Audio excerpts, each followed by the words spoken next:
Howdily doodily. How do you doodly?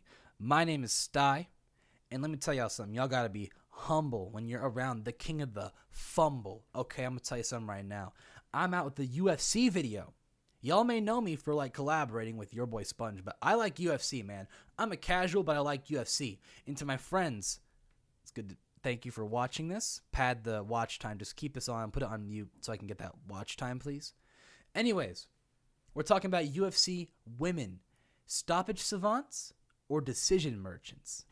This is it looks like a business PowerPoint. I'm kind of sorry about that, man. I'm using Google Slides and they have no good themes. So forgive me. But we're going to talk about the women's divisions, and I know 90% of the UFC fans just clicked off of it because they use women's fights as a bathroom break. But to my 10% that stayed here, which ones are the ones to watch? This video will tell you. We're going to start with the stoppage savant in Tatiana Suarez. I thought she was new, but she's been in the UFC for a long time. She came off a 4-year layoff in 2019, but she's finished her 2 opponents since. She's finished Carla Espada, Alexa Grasso, and Jessica Andrade, and she's still undefeated. Those 3 names are enough to put her in the stoppage savant category. Because I'm 95% sure that all those were ended in stoppages, I think. I know Andrade was. That happened last weekend. She's 10-0 with 3 decisions. That record isn't the best, which is why she's the first. But I think y'all got to walk out. Well, y'all got to watch out for her, man. Don't walk out. That's what? Anyways. Jessica Andrade. I'm new to this, guys. I'm sorry. She's had 36 fights. Less than a third of those have gone the distance. That's pretty good if you're asking me. I don't feel like Jessica gets enough credit because she really is a great fighter, I think. She's like Yuri, and I guess kind of like Yuri, but, with more losses, where she kind of gets finished or she finishes the fight, and she's kind of even in both ways. She's 9-8 in KOs and subs, and she's 5-4 in her losses by KO and sub. She may be on a skid, but man, she can finish. I put this in here, this last decision win thing, because her last decision win was against Lauren Murphy this year. But that fight, let's be real, it should have been stopped. I watched that fight live, and I was screaming at my TV for the ref to stop the fight because Lauren had nothing for Andrade, and I still have nightmares about that fight. I would not want to be across the cage from Andrade. Moving on, the champion of women's strawweight, Zhang Gaethje. She fights this weekend. I'm hyped, guys. I'm looking forward to this one. She has 23 wins, with only 4 of those coming from a decision. She has a lot of fights outside the UFC. But I'm going to tell y'all something, okay? I don't count one of her decisions because that fight, if you think a decision, you think of a negative connotation. But one of her decision wins was the fight with Joanna. That was the best women's fight, I think, of all time. She's finished Joanna too. And again, you can't hold that first fight against her.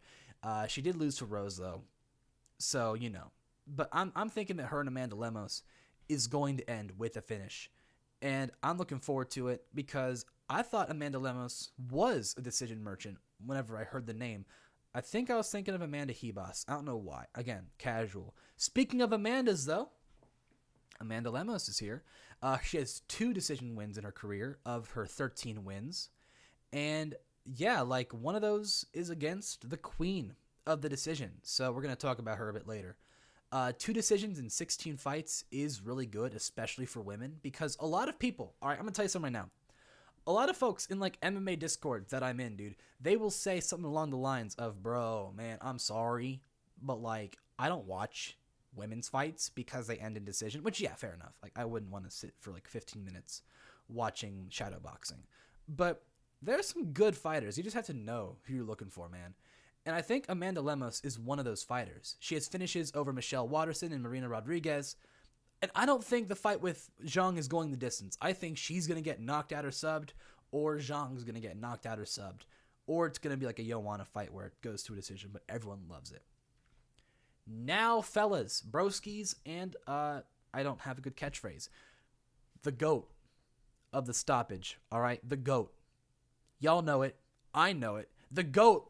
Myra Bueno Silva, she's the new GOAT. She is the women's Charles Oliveira. I'm not sorry. She submits everybody. Okay, She's only ever lost by decision, and she does have 2 decision wins. But like, she finished Holly Holm, she's finished Lena Landsberg, and she has like 3 or 4, like main submissions that she uses. She does the ninja choke, which is a badass name. She uses the armbar.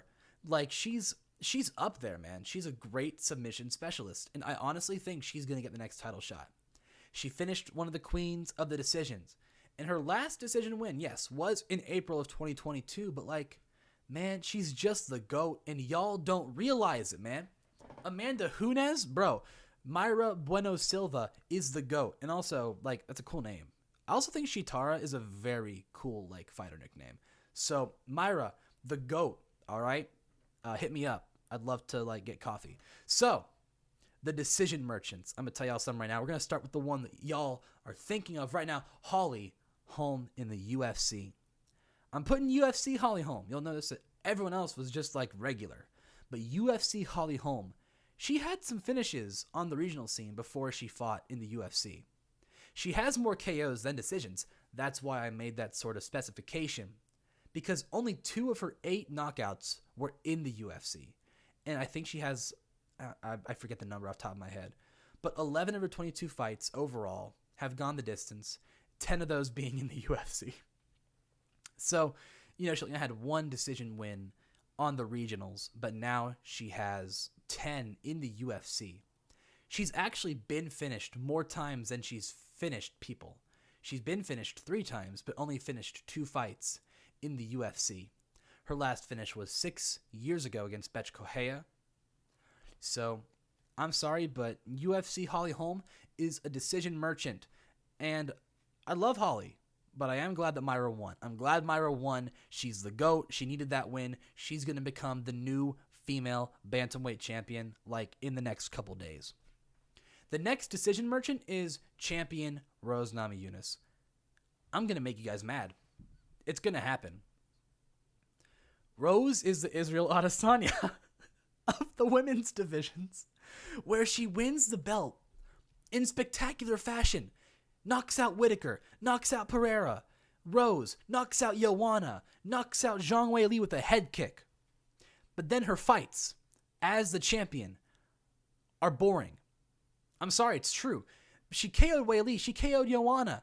But then we had Rose versus Carla, which I'll compare to Izzy versus Romero. And Rose versus Zhang 2, which I'll compare to, Marvin Vettori? Sure. I think Rose Namajunas is the only split decision merchant because 3 of her last 4 decisions have been splits, which I think is crazy. And yeah, Champion Rose has a 100% decision rate. Aside from that, she sometimes gets finishes. And then she lost by a slam to Jessica Andrade, who's a stoppage savant. So there's your little callback. Speaking of Rose, speaking of Carla, let's talk about Carla, all right? Cookie Monster, the greatest nickname of all time. This may be recency bias, but I don't think it is. I didn't put her on here almost because she TKO'd Yan Xiaonan in like 2021, but then I looked at her record before that. Her last finish before that was 7 years before, so 2014. And that was her finishing Rose Namajunas in her recognized UFC debut at the Tough finale to win the strawweight championship, which she then lost to Joanna. 11 of her 19 wins have come by decision, and 14 of her 26 overall fights have ended in a decision, bro. And 8 of her 10 UFC wins were decisions. And I just got to tell you guys something right now, man. I think I have a couple gray hairs, and I'm 20 years old from that Rose fight. I'm sorry, but it's just the truth. So we're going to move on before I get 5 more. This is one of the queens. There's 2 queens who sit atop this throne. Angela Hill. Overkill Angela Hill. 17 of her 20 fights have ended in a decision in the UFC. 10 of her 15 wins are decisions, but 11 of her 13 losses. Let me go ahead and put this in perspective for you guys, all right? That's 21 out of your 28 fights in your entire career have gone the distance, all right?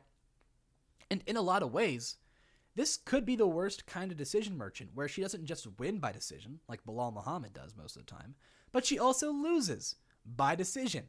And I don't know which is worse, someone who always wins by decision or someone who just always has their fights end in a decision.